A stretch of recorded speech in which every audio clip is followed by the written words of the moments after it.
আসসালামু আলাইকুম। আপনারা দেখছেন সিবিএন টিভি ইউএসএ সংবাদ বুলেটিন। সাথে আছি আমি ইশরাত জাহান। শুরুতে এসেনশিয়াল হোম কেয়ার সংবাদ শিরোনাম। প্রেসিডেন্ট হিসেবে শেষ ভাষণ দিলেন বাইডেন। আফ্রিকায় আধিপত্যের লড়াইয়ে রাশিয়া যুক্তরাষ্ট্র মুখোমুখি। ভারত থেকে 1100 কোটি টাকার ডিজেল আমদানি করছে বাংলাদেশ। এবং জুলাই মাসের মধ্যেই সংসদ নির্বাচন সম্ভব বলছে বিএনপি। শুনছিলেন এসেনশিয়াল হোম কেয়ার সংবাদ শিরোনাম। এবার বিস্তারিত। যুক্তরাষ্ট্রের প্রেসিডেন্ট জো বাইডেন তার প্রশাসনের পররাষ্ট্রনীতি নিয়ে চূড়ান্ত ভাষণ দিয়েছেন। স্টেট ডিপার্টমেন্টে দেয়া ভাষণটি বাইডেনের 4 বছরের দায়িত্বে থাকাকালীন একটি গুরুত্বপূর্ণ পদক্ষেপ হিসেবে দেখা হচ্ছে।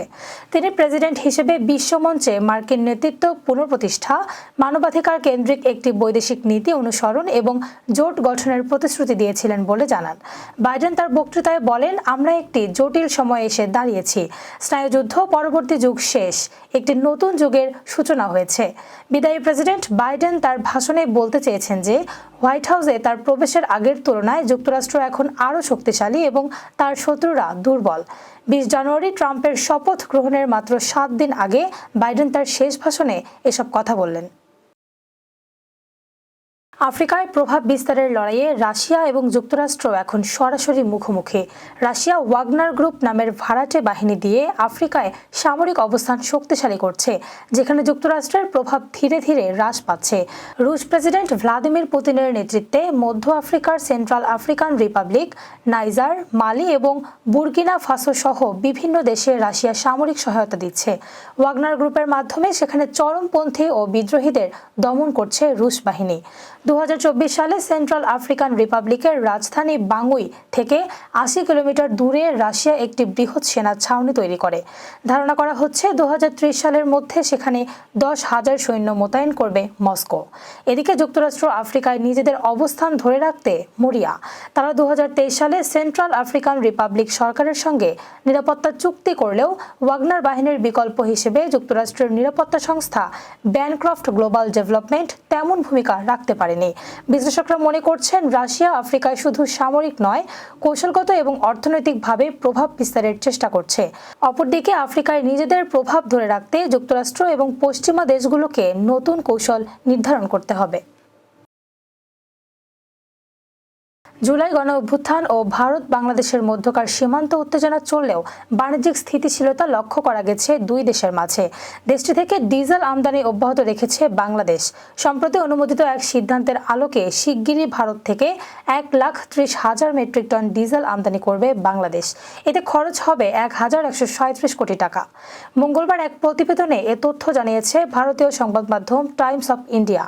প্রতিবেদনে বলা হয়েছে, রোববার বাংলাদেশ পেট্রোলিয়াম কর্পোরেশনের পরিচালনা পর্ষদের সভায় ভারতের নুমালীগড় রিফাইনারি লিমিটেড থেকে 1,30,000 মেট্রিক টন ডিজেল আমদানির সিদ্ধান্ত অনুমোদন দেওয়া হয়।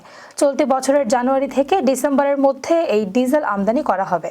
এবছর বিপিসির পরিশোধিত জ্বালানি তেলের চাহিদা 74 লাখ মেট্রিক টন। এর মধ্যে 46 লাখ টন ডিজেল, যার 80% সরাসরি আমদানি করা হয়ে থাকে, আর বাকি অংশ স্থানীয় শোধনাগার থেকে পাওয়া যায়।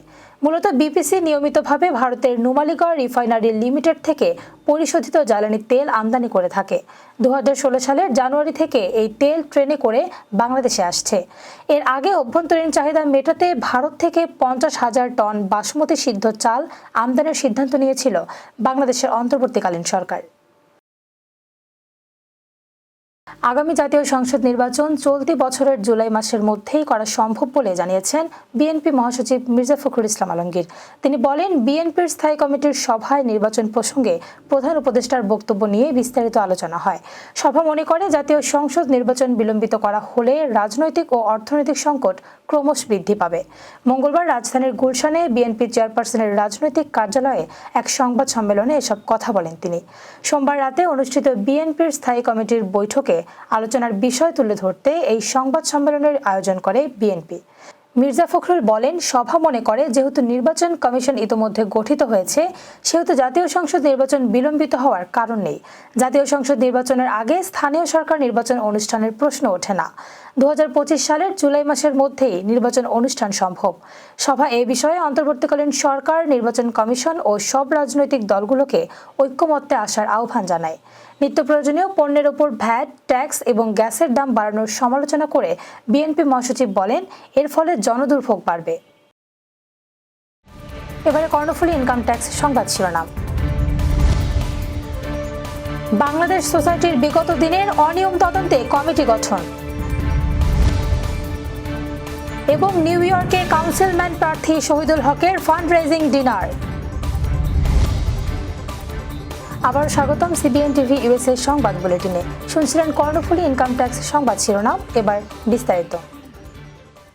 বাংলাদেশ সোসাইটির বিগত দিনের কার্যক্রমের স্বচ্ছতা ও জবাবদিহিতা নিশ্চিত করতে তদন্ত কমিটি গঠন করা হয়েছে।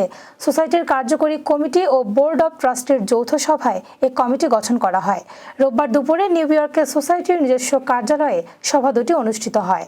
সোসাইটির সভাপতি আতাউর রহমান সেলিমের সভাপতিত্বে ও সাধারণ সম্পাদক মোহাম্মদ আলীর পরিচালনায় সভায় ছিলেন বোর্ড অব ট্রাস্টের সদস্য মোহাম্মদ আক্তার হোসেন, আজিমুর রহমান বোরহান, সিনিয়র সহসভাপতি মহিউদ্দিন দেওয়ান, সহসভাপতি কামরুজ্জামান কামরুল, সাংগঠনিক সম্পাদক ডিউক খান। সভায় কমিটির সদস্যরা জানান, সদ্য বিদায়ী কমিটির নানা কর্মকাণ্ডে গঠনতন্ত্র পরিপন্থী কার্যকলাপ পরিলক্ষিত হয়েছে। অর্থনৈতিক কর্মকাণ্ডে নানা গরমিল পাওয়া গেছে। বিদায়ী কমিটির কাছ থেকে দায়িত্ব গ্রহণের সময় অনেক কিছু সঠিকভাবে বুঝে পাননি নতুন কমিটি। কবর ও ব্যাংক খাতে লেনদেনেও অনেক গরমিল রয়েছে। এ সময় সকলের মতামতের ভিত্তিতে যৌথ তদন্ত কমিটি গঠন করা হয়।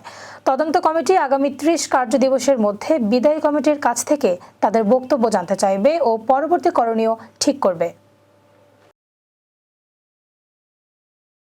আসন্ন নিউ ইয়র্ক সিটি নির্বাচনে রিপাবলিকান কাউন্সিলম্যান প্রার্থী শাহ শহীদুল হকের fundraising dinner 7 January Jackson হাইটসের Sanai restaurant and party হলে অনুষ্ঠিত হয়েছে। নির্বাচনে জ্যাকসন হাইটস, উডসাইড এবং ইস্ট এলমহাস্ট এলাকার ডিস্ট্রিক্ট 25-এর সিটি কাউন্সিলম্যান প্রার্থী শহীদুল। আগামী 24 জুন সিটি কাউন্সিলম্যান নির্বাচনে শহীদুল হকের প্রচারণায় সমর্থন জানাতে অনুষ্ঠানে ব্যবসায়ী নেতৃবৃন্দ, শিল্পী, লেখক, কমিউনিটির নেতৃবৃন্দ ও রাজনীতিবিদরা একত্রিত হয়েছিলেন। আব্দুল সোবহান ও তরিকুল ইসলাম বাদলের সঞ্চালনায় অনুষ্ঠানে অতিথি ছিলেন Lions district governor Terry Paladini. বিশেষ অতিথি ছিলেন বাংলাদেশের রিপাবলিকান অ্যালায়েন্সের president Nasir Khan Paul, smart tech আইটির CEO Sarwar Ahmed. World Human Rights Development ইউএসএর সভাপতি শাহ শহীদুল হক গত 30 বছর মানব সেবায় নিজেকে উৎসর্গ করেছেন।